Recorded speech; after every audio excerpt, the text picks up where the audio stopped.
একটি অত্যাশ্চর্য সত্য ঘটনা। ভারতের একজন বিখ্যাত নামকরা হৃদরোগ বিশেষজ্ঞ ডক্টর শৈলেশ মেহতা থাকেন বরোদায়। তার চিকিৎসা জীবনের এমন একটি অভিজ্ঞতার কথা তিনি বলেছেন যা তার জীবনে গভীর রেখাপাত করছে। সেই অভিজ্ঞতার গল্পই আজকে আমি শোনাবো। ডাক্তারবাবু বলেছেন, জীবনে আমি বহু ওপেন হার্ট অপারেশন করেছি, সফলতাও পেয়েছি। তবে একটি ছোট্ট মেয়ের ওপেন হার্ট সার্জারি করতে গিয়ে আমার যে অভিজ্ঞতা হয়েছে তা সারা জীবনের জন্য আমার দৃষ্টিভঙ্গিকে বদলে দিয়েছে।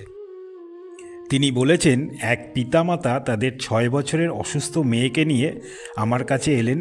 জন্মের পর থেকেই সে হার্টের যন্ত্রণায় ভুগছে। তারা বহু ডাক্তার দেখিয়েছেন। সবাই যখন আশা ছেড়ে দিলেন তখন মেয়েকে নিয়ে আমার কাছে এলেন।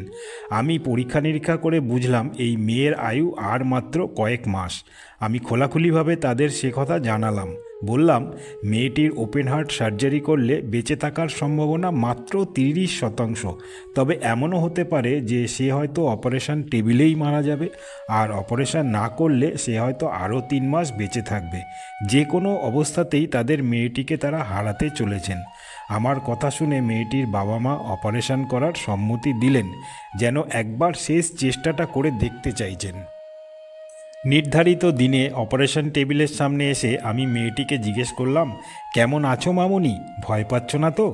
মেয়েটি উত্তর দিল, না ভয় পাচ্ছি না, তবে আমার একটা প্রশ্ন আছে। বলো মা, তোমার কী প্রশ্ন?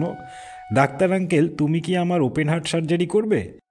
হ্যাঁ, কিন্তু তুমি ব্যথা পাবে না। আমি ইঞ্জেকশন দিয়ে তোমায় ঘুম পাড়িয়ে দিচ্ছি। ব্যথার কথা নয়, অন্য কথা। আমার মামুনি বলেছেন যে আমার বুকের ভেতর বাঁদিকে নাকি ভগবান শ্রী শ্রী রামকৃষ্ণ ঠাকুর থাকেন। তুমি যখন আমার হার্টটা খুলবে তখন দেখো তিনি কি সত্যি সত্যি আছেন নাকি নেই। যদি থাকেন তবে আমার জ্ঞান ফিরে আসার পর আমাকে বলো তিনি ঠিক কেমন দেখতে। আচ্ছা বলবো, এখন তুমি চোখ বন্ধ করো। অপারেশন শুরু হলো। হার্টের আর্টারিগুলোতে অনেকগুলো ব্লক থাকায় হার্টে কিছুতেই রক্ত চলাচল করছিল না। প্রায় 45 মিনিট অনেক চেষ্টা করে আমি হাল ছেড়ে দিলাম। মেয়েটিকে আর বাঁচাতে পারলাম না। নার্স এবং অন্যান্য জুনিয়র ডাক্তারদের বললাম অক্সিজেন এবং ইত্যাদি ইত্যাদি খুলে নিতে। আমি টেবিলের পাশ থেকে সরে এলাম। তখনই হঠাৎ মেয়েটির সাথে আমার কথাবার্তাগুলো মনে এলো। সাথে সাথে আমার অপরাধ বোধ হতে লাগলো। আমি চোখ বন্ধ করে বললাম, হে ঠাকুর, তুমি তো সবই জানো। আর আশ্চর্য ঘটনাটা তো তখনই ঘটে গেল। তখনই জুনিয়র ডাক্তার বলে উঠল, হার্টে রক্ত চলাচল শুরু হয়েছে। আমি দৌড়ে কাছে গেলাম। তারপর দ্বিগুণ উৎসাহ নিয়ে অপারেশন শুরু করলাম। ব্লকগুলো খুলেও গেল। সফলভাবে অপারেশন শেষ করলাম। বাইরে বেরিয়ে এসে হাসি মুখে উৎকণ্ঠা নিয়ে বসে থাকা মা বাবাকে বললাম, আপনাদের মেয়ে আরও 60 বছর বেঁচে থাকবে। মেয়েটির জ্ঞান ফিরে এলে আমি তার কাছে গেলাম। সে সপ্রশ্ন দৃষ্টি নিয়ে আমার দিকে তাকালো, যেন জানতে চাইল রামকৃষ্ণ ঠাকুরকে কি দেখতে পেয়েছি কিনা।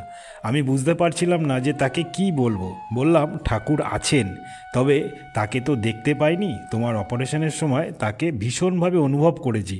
তুমিও তাকে দেখবার মতো করে নয়, অনুভবে পাওয়ার চেষ্টা করো।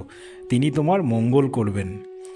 ডক্টর মেহতা যখন ঘটনাটি বলছিলেন তখন দু চোখ বেয়ে জলের ধারা নামছিল। তিনি তার দীর্ঘ 40 বছরের কর্মজীবনে বহু ওপেন হার্ট সার্জারি করেছেন, কিন্তু এই একটি ছোট্ট ঘটনা থেকে তিনি যে শিক্ষা পেয়েছেন, অর্থাৎ তার উপর বিশ্বাস রাখলে সফলতা আসে, তাও একটি ছোট্ট মেয়ের কাছ থেকে, সেটি তার সারা জীবনের সঞ্চয় হয়ে রইল।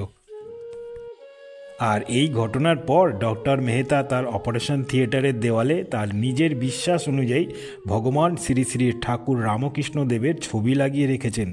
এখন প্রতিদিন সার্জারির আগে তিনি সে ছবিতে প্রণাম করেন, তারপর কাজ শুরু করেন। জয় মা, জয় শ্রী শ্রী ঠাকুর, জয় মা সারদা মার জয়। বিশ্বাস খুব আশ্চর্য জিনিস। সমস্ত সমস্যা এই বিশ্বাস চলে যায়।